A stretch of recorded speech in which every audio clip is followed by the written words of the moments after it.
silence et le calme, c'est devenu un vrai luxe. Et je viens de me rendre compte pendant cette courte randonnée.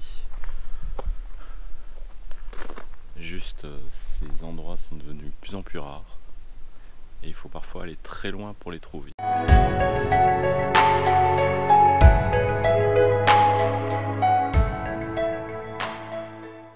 Les lieux de silence sont devenus de plus en plus rares. C'est-à-dire que c'est de plus en plus difficile de trouver des endroits avec du silence. Même là, je suis en pleine nature et il y a toujours ces bruits de moto parce qu'il y a toujours une moto, une grosse cylindrée qui roule juste à côté. Mais les endroits calmes sont devenus un vrai luxe et ce dont je voulais vous parler aujourd'hui. Salut, ça faisait un petit moment que j'avais pas fait de vidéo de rando en pleine nature et du coup j'en profite parce que j'ai trouvé de nouveau le temps de faire une petite vidéo. Aujourd'hui je voulais parler du luxe de faire une rando au calme.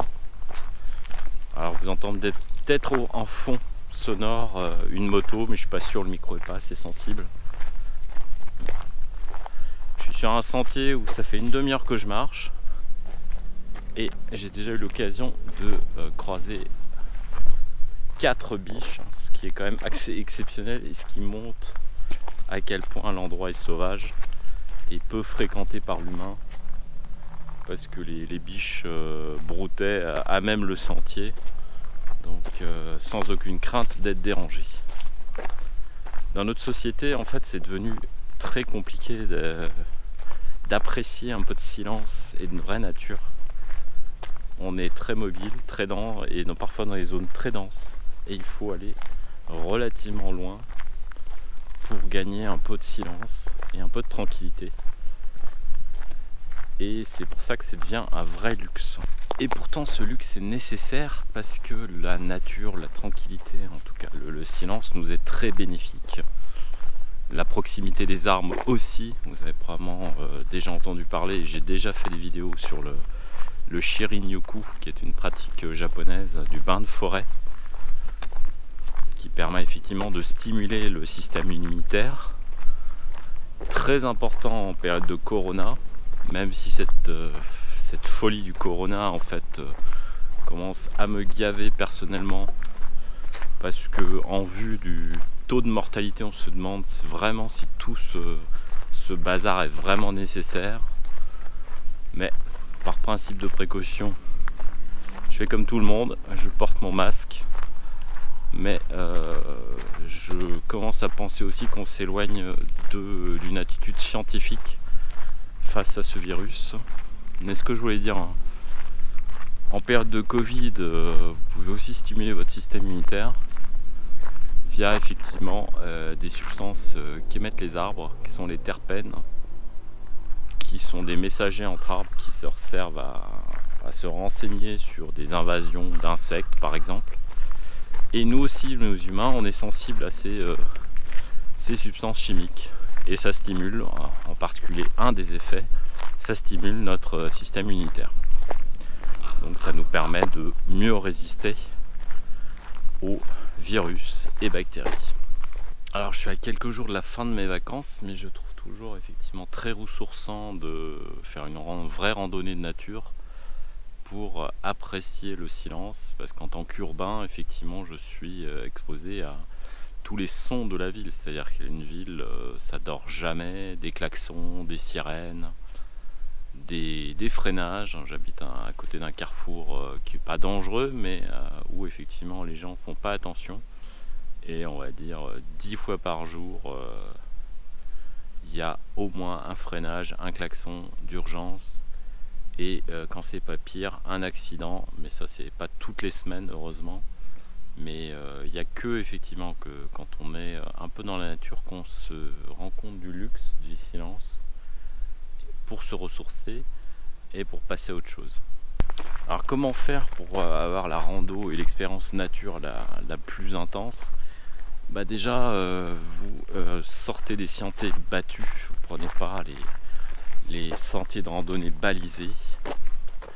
Alors moi effectivement ce que je fais, je cherche toujours un parking un peu éloigné, moins des villages, à quelques kilomètres, où il n'y a encore aucun randonneur qui est garé, donc c'est aussi la certitude d'au moins de ne pas croiser personne pendant un certain temps, et c'est aussi la chance de voir peut-être un peu de faune sauvage comme moi, c'est-à-dire de croiser 4 biches comme ça. Je ne suis pas sûr que la plupart des randonneurs aient l'occasion de croiser autant de faune sauvage quand ils sortent, mais après il n'y a pas de secret, c'est-à-dire que il ne faut pas déranger inutilement les animaux sauvages, mais si vous allez là où il y a évidemment beaucoup de monde, vous verrez rien du tout, puisque les animaux vont évidemment s'en aller au moindre bruit, au moindre humain qui s'approche, et même l'odeur d'humain s'il ne le voit pas.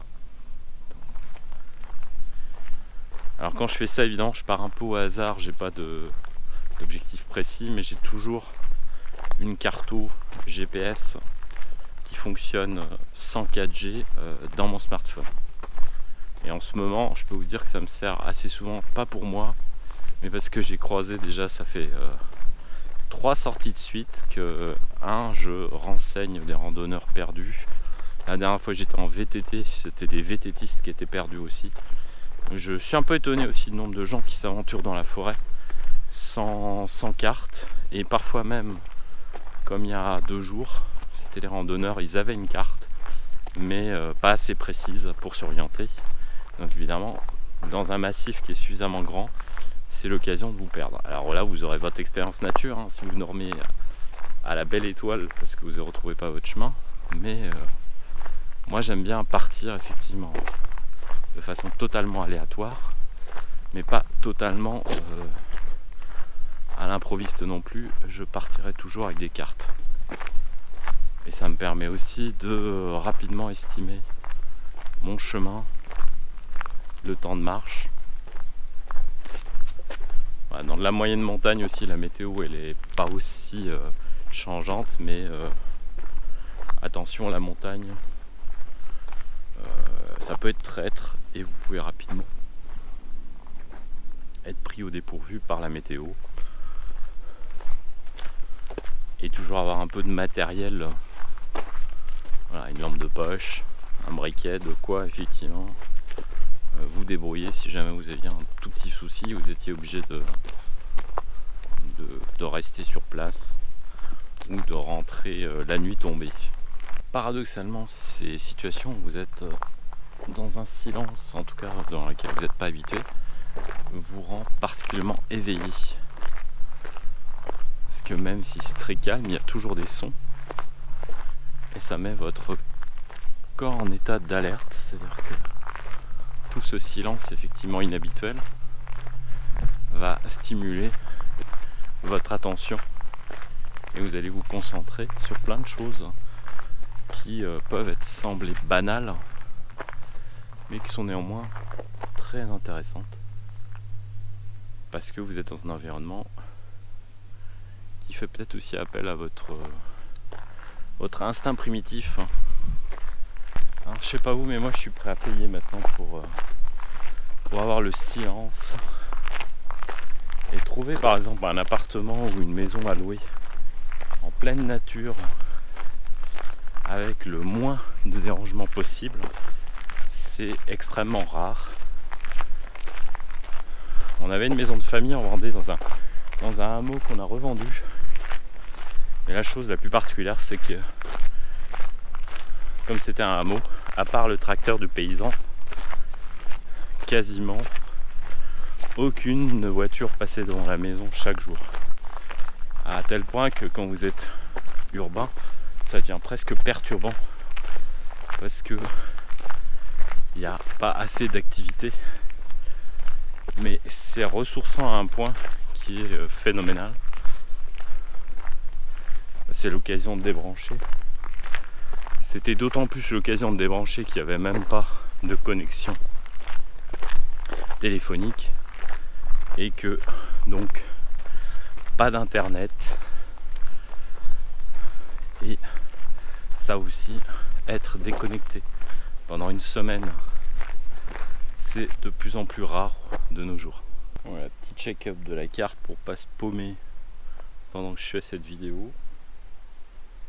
Voir combien il reste de kilomètres à faire et essayer de retrouver un chemin de retour.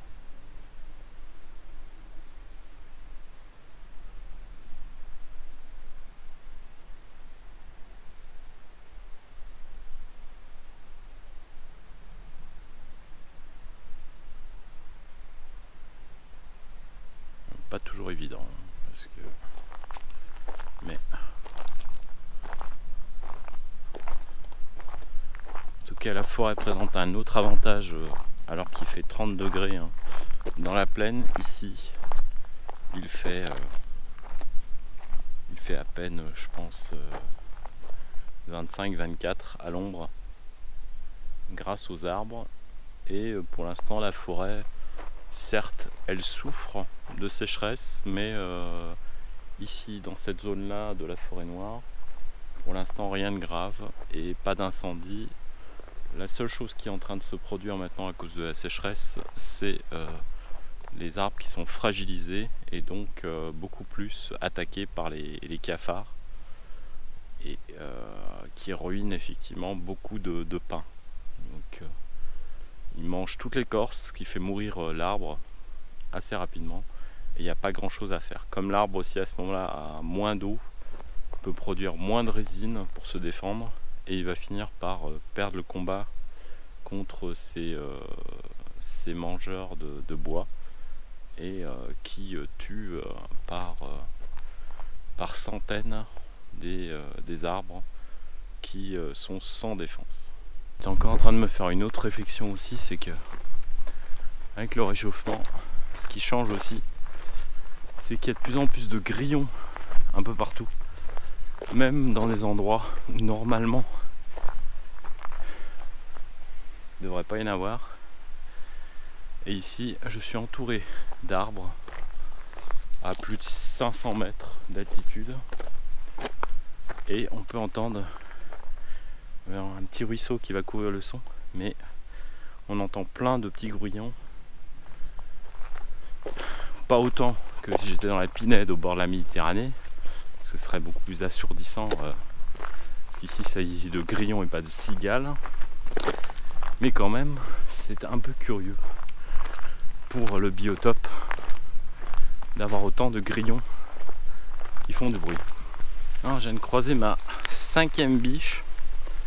C'est vraiment exceptionnel parce que croiser autant d'animaux en si peu de temps, en plus en plein après-midi, voilà, si j'avais été un vrai chasseur-cueilleur, je pense que je ne serais pas revenu bredouille, à condition de savoir tirer à l'arc. Et dans 2 cas j'ai réussi à m'approcher quasiment à 200 mètres, 200-150 mètres, donc avec un bon arc c'est possible. Voilà, mais ce soir je ne mangerai pas de biche, je n'ai pas de permis de chasse et je n'aime pas de fusil non plus, mais quand même il faut noter que je suis en train de randonner dans une zone extrêmement riche en gibier, et que jusqu'à présent, sur une randonnée qui a même pas duré 2 heures, ça m'était jamais arrivé de croiser autant de gibier. Donc on est vraiment dans une zone très sauvage et donc riche en animaux.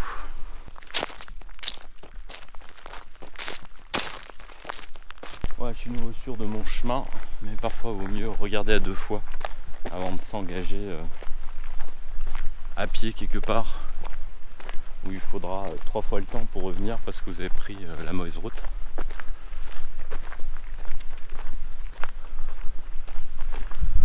Voilà, c'était juste une vidéo pour montrer comment apprécier un peu le silence qui est devenu un luxe dans nos sociétés modernes.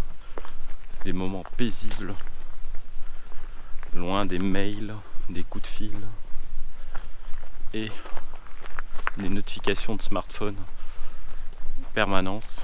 Voilà, c'est ce que moi je fais en général. Mon smartphone, quasiment toutes les notifications sont désactivées, sinon vous n'avez jamais la paix. Et même si vous n'avez pas la 4G comme ici, le téléphone n'est pas encore fichu de se déclencher quand même. toute façon, toutes ces apps sont conçues effectivement pour capter votre attention au maximum et que vous passiez le maximum de temps dessus. Voilà, je vous laisse, je vous dis à très bientôt pour une autre vidéo et je vous souhaite encore de bonnes vacances ou une bonne reprise si vous avez déjà repris le travail. À bientôt, ciao.